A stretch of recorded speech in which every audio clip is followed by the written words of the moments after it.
A hush hangs over Constantinople, not the silence of peace, but of anticipation, of something sacred, and something stolen. The marble doors of the Hagia Sophia creak open, and golden light spills across polished stone. Mosaics shimmer in the candlelight, saints with unblinking eyes, their robes stitched in colored glass and divine threat. The air smells of burnt frankincense and cold iron. 1,000 candles flicker in the domes above, dripping wax like slow, silent tears, and then it begins. A voice not of a man, not of a boy, rises. It pierces the air like a blade through, cloth thin, pure, floating above the heads of worshippers, like a soul untethered from flesh. A sound too delicate for this world. The crowd bows, eyes close. The emperor shifts in his jeweled seat, unmoved. But behind the iconostasis, behind the curtain of gold and smoke, a child trembles. He is 12 years old. His robe is too large, borrowed from a boy who did not survive the fever. His throat is tight, not from fear, but from the swelling, a permanent result of what was done to him. His voice, high and ethereal, is not a gift, it is a wound, sing. My son, the choir master whispers, his breath reeking of wine and old secrets, and so the child sings. Not for God, not for glory, but because silence is punished. The camera drifts backward, revealing the enormity of the space, the domes painted with heaven. The marble columns older than the empire, the choir of angels in stone, and one child whose body was altered to mimic the divine. Outside, snow falls softly over the Bosporus, the bells toll. Traders haggle in the square, a soldier kicks a beggar. Life continues.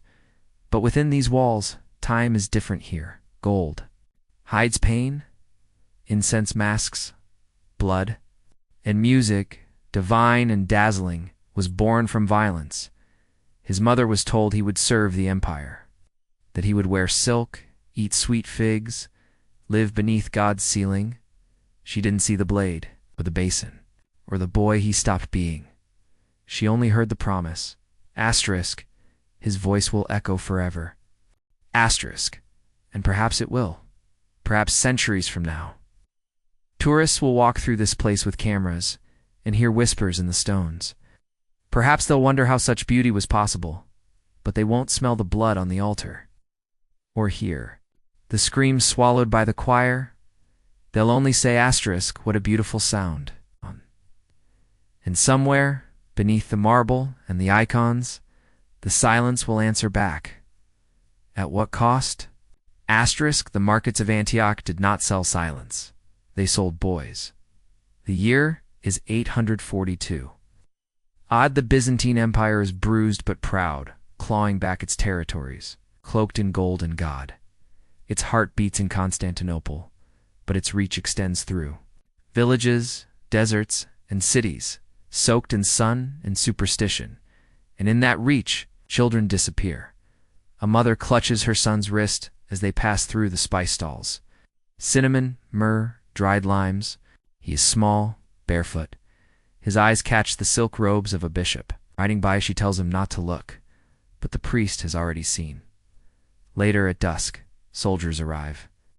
They speak of service, of imperial selection. She screams. They offer a coin. She throws it back. They do not ask again. The boy is torn from her arms and tossed into a covered cart beside other children, silent. Shaking, some already gagged. The wheels groan as they leave the village, vanishing into the folds of empire. The road to Constantinople is long, but not silent. Some boys cry for their mothers. Others sing to themselves, thin lullabies cracked by fear. One boy bites his lip, until it bleeds. His name is Andreas. He will not remember the ride, only the heat, the stench. The moment he realized no one was coming for him, the capital looms like a stone god above the sea. Vast domes, burning braziers, palaces as white as bone.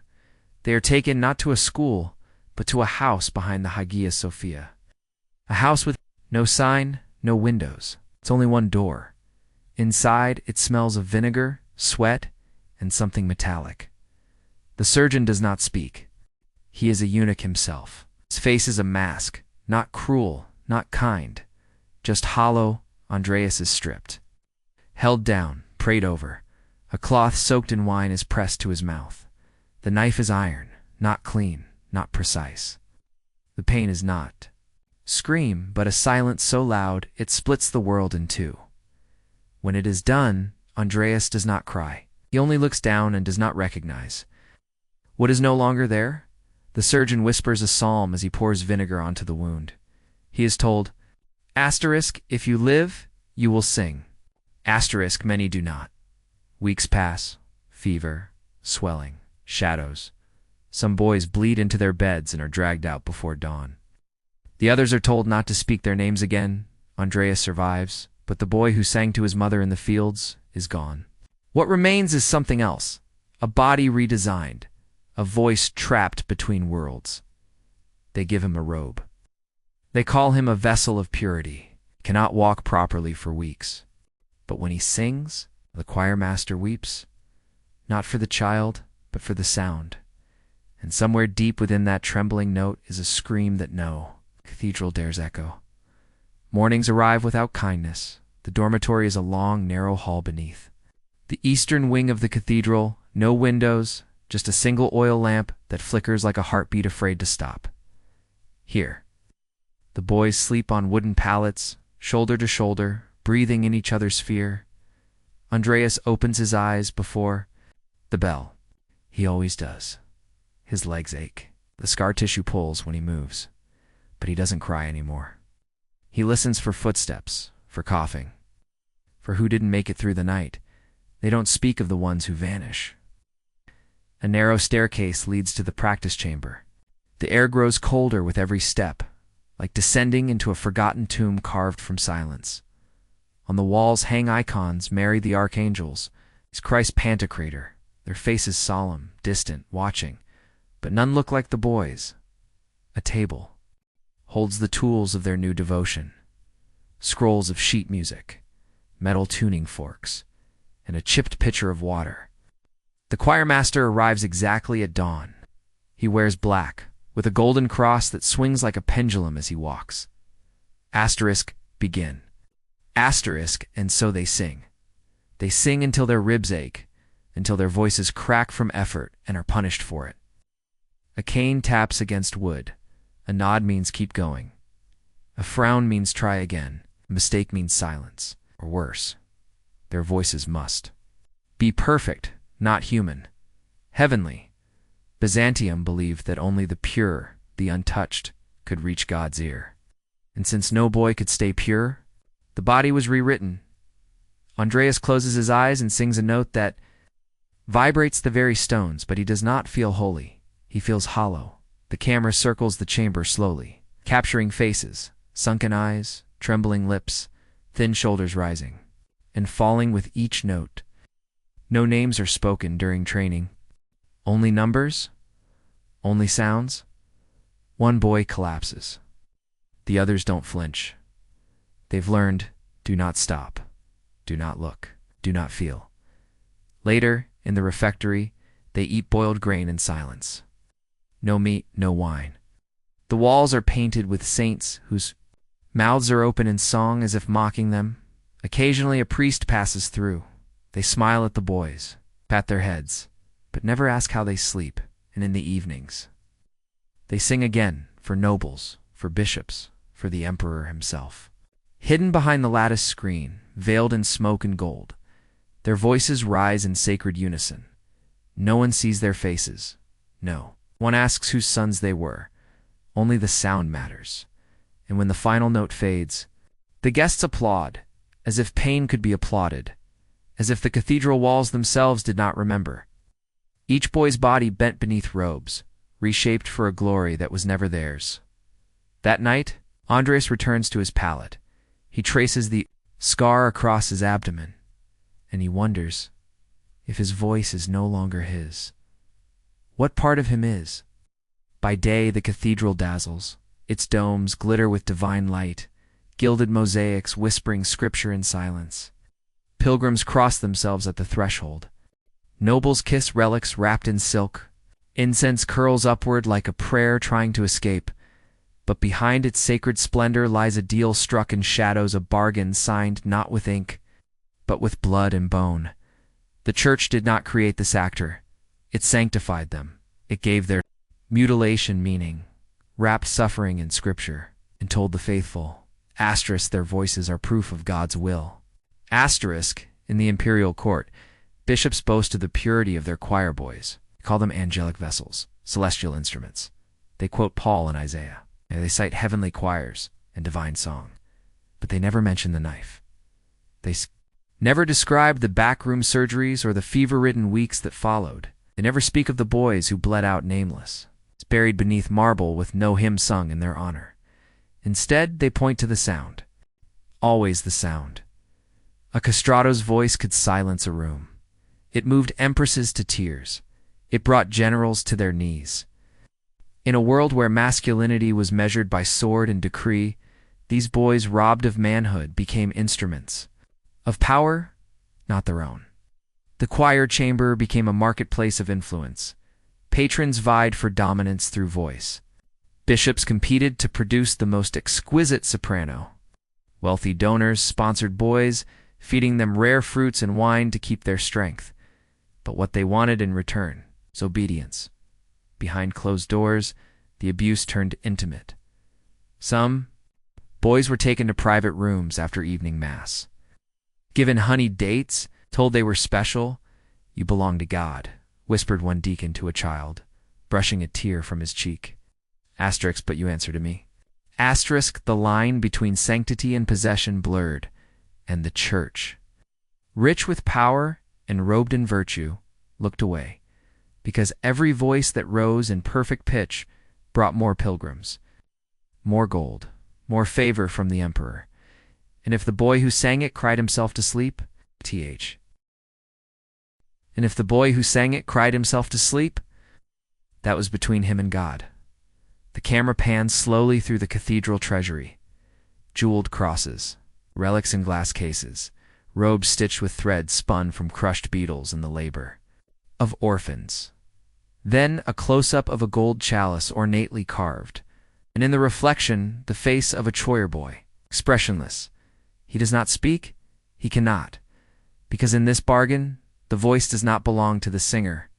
It belongs to the cathedral, the empire. The men in red and gold who recite holy words with mouths full of silence, and as the choir prepares for another mass, as the incense burns and the nobles gather, the boys line up in the wings robed, muted, perfect. Andreas stands among them.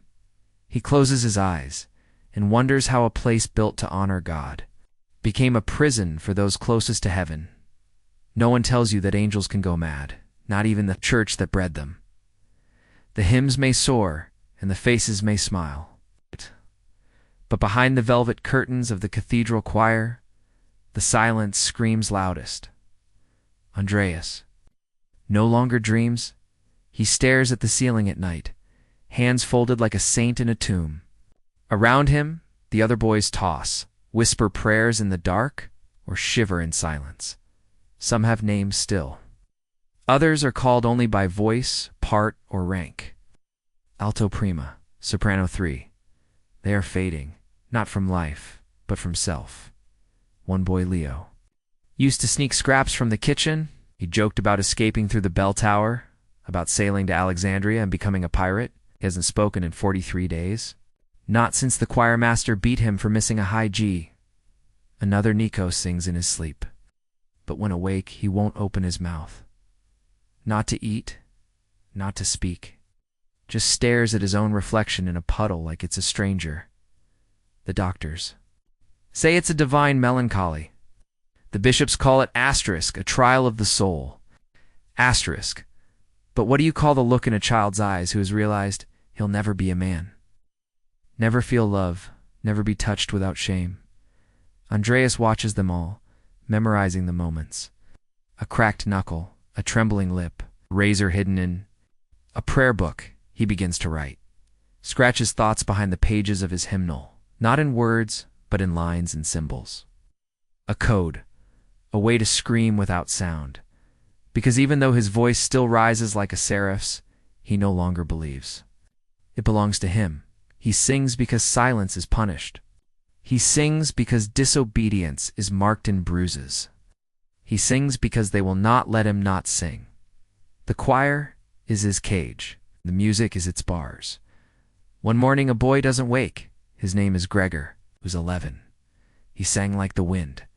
When they lift his blanket, his hands are blue. No one cries, not because they don't care, but because crying is a luxury. And sorrow is dangerous in a place where weakness is punished as pride. The choir master simply says, asterisk, God takes his finest instruments early. It's asterisk, they bury him in the garden. No gravestone, it's just lilies. And rehearsal continues. The scene cuts to the chapel, golden light pouring through stained glass, the choir standing in rows like carved statues. The organ begins. Andreas opens his mouth. His voice is flawless, but behind his eyes, storm is building. Because even the most perfect voice can't hold back a soul that is breaking, and somewhere deep inside him, scream gathers strength. A scream too large for any cathedral, a scream that can only end in fire. It began with a breath, not a scream. Not a cry, just a single, deliberate breath taken in defiance. The sun hadn't yet risen. The cathedral lay shrouded in velvet blue, its golden arches sleeping under dew. The boys filed into the transept like always, slippered feet silent on. Cold stone. Candles flickered low, casting halos on the pillars. The scent of incense still lingered from the night vigil, thick, cloying, suffocating. Andreas stood at the front, hymnal open, but he did not sing. The organ hummed its first note, deep as a heartbeat. The choir master lifted his hand, a gesture that usually triggered perfect harmony, but nothing came. Just silence. The other boys looked to Andreas, confused. One by one, their voices faltered. The soprano line collapsed. The altos hesitated. The tenors fumbled their entries. The choir master slammed his baton. Asterisk, begin again. He snapped, but still Andreas stood unmoved, eyes open, mouth closed. His silence was not empty. It was roaring, a protest more thunderous than any hymn. From the back, a thin voice broke rank. Asterisk, I won't sing either. Asterisk, it was Nico's eyes. Wide, shoulders trembling but standing tall for the first time in months. Then Leo stepped forward, then another and another, like falling dominoes. The choir unraveled. The choir master's fury boiled his face purple, veins flaring. He struck the podium, screaming about sacrilege, betrayal, damnation. Asterisk, you are angels. You are gifts to the empire. Do you know what we gave for your perfection? Asterisk, but no one moved. They had given their voices, their childhoods, their manhood, their futures. Now they gave their silence. The door creaked open. The archbishop entered, flanked by guards in bronze and crimson. He surveyed the frozen scene, the shattered choir, the trembling maestro, the defiant boys. Asterisk, what is this? He asked softly. Andreas stepped forward, voice steady, eyes unflinching. Asterisk, we will not sing for our captors. Asterisk, the words echoed through marble like a curse. The archbishop's face darkened. He raised his hand and the guards stepped forward. Chains were drawn. Torches flared. But the boys did not run. They knelt instead, not in worship but in refusal. A row of silent boys, kneeling beneath the painted saints, daring God to strike them down. And for a moment, just one, the great cathedral stood still. No music, no music, no chant. Only the wind rushing through broken stained glass, carrying with it the faint, bitter smell of something burning. Because something had begun to burn that morning, not the cathedral. Not yet, but the myth of obedience, the myth of divine sacrifice. And in its place rebellion was born, a quiet rebellion. But history would remember it. As the day the song died, it began with footsteps, not thunderous, soft, careful, measured, the kind of footsteps that echo. Louder in guilt than in sound, as if the marble floor itself remembered every cruelty ever committed upon it. The archbishop's chambers sat high above the sanctuary, walled in by relics and silence, but this night the silence cracked. Knock, then another, then a voice. Asterisk, he's gone, your grace. Andreas is gone. Asterisk, the archbishop rose slowly. Not in surprise, but in fear. Below. In the catacombs of the Patriarchate, where the bones of saints slept beside forgotten boys, someone had opened the vault, and inside, flames, not a blaze. A single torch, lit deliberately, not to burn a structure but to reveal one. Scrolls, records, letters sealed with imperial wax. Hidden surgeries paid for in gold, contracts of sale, diagrams of anatomy marked not for healing, but for cutting. Every sin the empire had buried beneath its music now flickered and free. It was not Andreas who lit it. It was Nikos, the smallest. The voice had uncovered the largest truth. He had broken into the archive after the rebellion. Guided by a single page Andreas once stole. A map of what lay beneath the altar. What he found wasn't just evidence. It was confession. The names of patrons, the number of boys imported from Armenia, from Thrace, from the distant provinces. The surgeons paid not in coins, but in favors. One document stood alone, bound in red, a ledger of voices lost to God. Each entry listed a name, a weight, an age. Each ended with a number, 1 or 0.1. The child survived the operation. The child died. There were over 400 entries. Nikos stood trembling, the red ledger in his hands. His breath caught as he read his own name. Nikos Stratos, 9 years, 23 kilograms. Result? One just beneath it, another. Asterisk, asterisk, Demetrios, 7 years, 18 kilograms. Result? 0, asterisk, asterisk, Dememers, the little boy who once shared his bread. The boy who vanished after a rehearsal was never mentioned again. Nikos wept silently, not from sorrow, but from clarity. They had never been blessed. They had been... The sanctuary above, Andreas returned, cloaked in nothing but the cathedral's shadows. He strode to the altar and laid the red ledger upon it. No words, no songs, just truth. By morning, word had spread. From the priests to the market stalls, from the spice women to the imperial wives. They kept a book, they whispered. Asterisk of the ones they bled for glory. Asterisk, some denied it, some defended it. But the book existed, and the fire that began in the vault, that gentle, glowing fire, had reached the heavens. Not to destroy, but to illuminate. Because sometimes the greatest heresy is simply telling the truth. Silence is not always the absence of sound. Sometimes it is protest. And this time, echoed louder than any hymn. The next Sunday the Hagia Sophia was full. The pews brimmed with gold-threaded robes, noblemen fanning themselves with silk, imperial guards lining the marble walls like statues carved to watch, not feel. All waited for the music. The eunuch choir, famed across continents, was to perform the divine liturgy of the seraphim. A composition so sacred it was said to make demons weep. But as the choirmaster raised his trembling hand, no sound came, not a single note. The boys stood there, frozen, their mouths sealed not by fear but by choice. A stillness passed over the congregation like a cold wind. The choirmaster tried again. His hand cut the air. Still, silence, not even a whisper, and then the sound of something softer than music. The turning of heads toward the emperor's box, toward Empress Theodora, whose face remained expressionless, but whose gloved hands clenched so tightly the pearls around her wrists snapped. She knew. They all knew. Word of the red ledger. Already reached the walls of the palace, first as rumor, then as relic.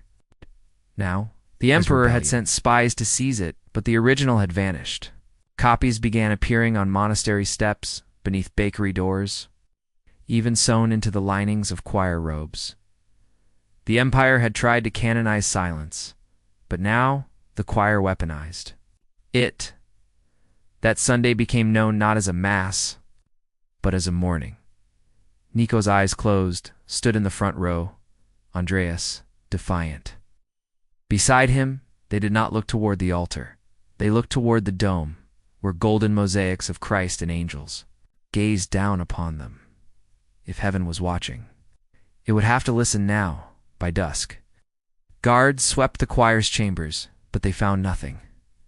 The boys had vanished, some say through the aqueduct tunnels. Others say helped by a monk who once stitched their robes. What mattered was not where they went, what mattered was why. Because an empire had stolen their voices, and now they had stolen its sacred song. Whispers filled Constantinople for weeks. Asterisk, asterisk, the boys refused to sing. Asterisk, asterisk, asterisk, asterisk, the empire's gold could not buy harmony. Asterisk, asterisk, asterisk, God wept, and the angels did not sing. Asterisk, asterisk, it was the quietest rebellion in imperial history and the loudest in moral memory. He once stitched their robes with trembling fingers. Now, he stitched their names into parchment for gold.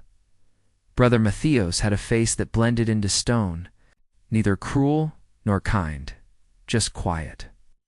The kind of man the empire liked, forgettable, but memory is a curse. And Matthias remembered too much. He remembered Nikos's sobs as the knife took his boyhood. He remembered Andreas clutching a rosary.